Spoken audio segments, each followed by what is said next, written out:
Halo semuanya, Dark Nuns, film horor exorcism yang cocok untuk ditonton di tengah kejenuhan film Indonesia dengan agama muslim dan kisah nyatanya. Ya, gue gak bilang film ini bagus banget, tapi kalau bosan nonton horor muslim dan kisah nyata, ya ini pilihan cocok.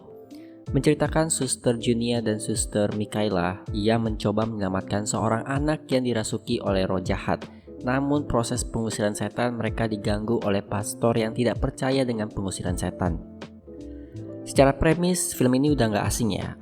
Ada yang mau mencoba melakukan pengusiran setan tapi terhalang dengan konflik lain. Tapi bedanya film ini biarawati yang mengusir setannya, bukan pastor. Gua gak tahu ya secara hukum boleh atau enggaknya biarawati itu melakukan exorcism. Tapi ini konsepnya cukup menarik. Karena ya kita selalu lihat pastor yang mengusir setan. Biarawatinya cuman bantu doa. Jadi cukup fresh ya buat gua nonton ini. Acting pemainnya juga semuanya bagus, terutama anak kecil yang kerasukan itu ya. Ini mungkin memang top tier ya. Gua gak hafal namanya, tapi Suster Junia ini jadi ambasador kolagena. Jadi ya memang bukan aktor kaleng-kaleng. Treatment horornya gak lebay. Bahkan hampir gak ada jump scare. Malah gak ada, seingat gue ya, malah gak ada jump scare. Mungkin ini bisa positif atau negatif ya. Positifnya ya treatment horornya gak selalu ada jump scare. Tetap ada build up ketegangan tapi gak berakhir jump scare. Tetap ada build up ketegangan tapi gak berakhir jump scare. Ya negatifnya film horor tapi gak ada jump scare-nya. Cuman buat gua ini gak masalah ya. Karena untuk ngerasain horor itu gak selalu harus ada jump scare. Melihat kengerian kerasukannya udah termasuk horor. Dan menurut gua horornya di sini yang paling horornya itu emang bagian babak ketiganya, yaitu pas si anak kecilnya itu kerasukannya bener-bener gila sih, actingnya bener-bener mantep. Soalnya kan juga di film ini roh jahatnya itu bener-bener kuat kan, jadi memang butuh tenaga ekstra untuk ngilangin si roh jahat ini. Bahkan mereka minta tolong ke cenayang. Nah ini salah satu kelebihan di film ini. Jadi memang ada unsur agama dan yang berbau paranormal atau cenayang ya. Ditambah tradisi upacara adat di Korea.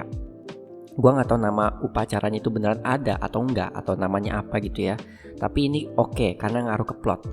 Namun sepanjang plot, setidaknya setelah opening sampai masuk ke babak akhir, ceritanya terasa lambat, rada ngebuat gua ngantuk.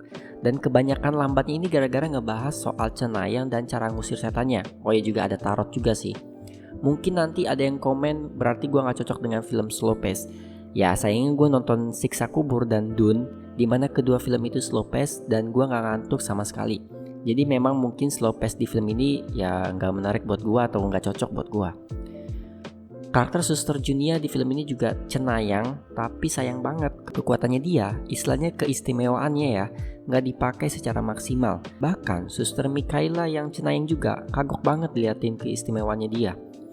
Tapi ini mungkin pengaruh plotnya yang mereka berdua itu udah jadi biarawati, jadi harus ninggalin tanda kutip keistimewaannya. Kalau kalian lihat lebih seksama lagi, karakter Junia itu mirip karakter Suster Irene di film The Nun. Punya kekuatan cenayang juga kan, tapi dia maksimalkan gitu. Jadi Suster Junia ini sebenarnya perpaduan karakter Irene dan Konstantin. Loh kenapa ada Konstantin? Ya dia ngerokok, sama-sama sekarat juga. Dan sama-sama ngorbanin dirinya buat orang yang dirasuki. Cuman bedanya ya kalian nonton aja sendiri ya, gue gak mau spoiler. Ya perpaduan ini sebenarnya gak selamanya negatif ya, tapi jadinya gak ada pembaharuan karakter gitu. Gue mah suka aja karena kan keinget Konstantin. Terakhir gue kurang suka sama perubahan karakter Father Paulo yang awalnya gak percaya anak itu kerasukan akhirnya jadi percaya. Ya teori gue sih sebenarnya dia jadi percaya karena omongan si roh jahatnya ini mengenai keluarga si pastor ya, makanya jadi percaya. Cuman ini diliatin setelah dia percaya kalau si anak beneran kerasukan. Sama satu lagi, kurang ada penjelasan gimana cara Father Andrea itu bisa ikut kerasukan. Ya ini setan emang kuat dan bener-bener kuat, sampai bisa buat orang bunuh diri. Cuman lu ini masukin pastor loh, berarti kan kuat banget ya. Cuman kenapa gak bisa masukin pastor atau biarawati yang lain gitu? Hal seperti ini memang ada terjadi di film The Pope Exorcist ya, dimana pastornya kerasukan tapi atas izin dia. Jadi si iblis bisa masuk karena atas izin dia gitu. Nah di film ini gak ada yang kayak gitu.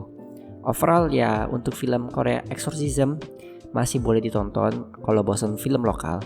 Apalagi di sini yang ngusir setannya bukan pastornya. Jadi hal yang baru lah terutama buat gua. Best of the best di film ini ada di scoring musiknya di bagian opening.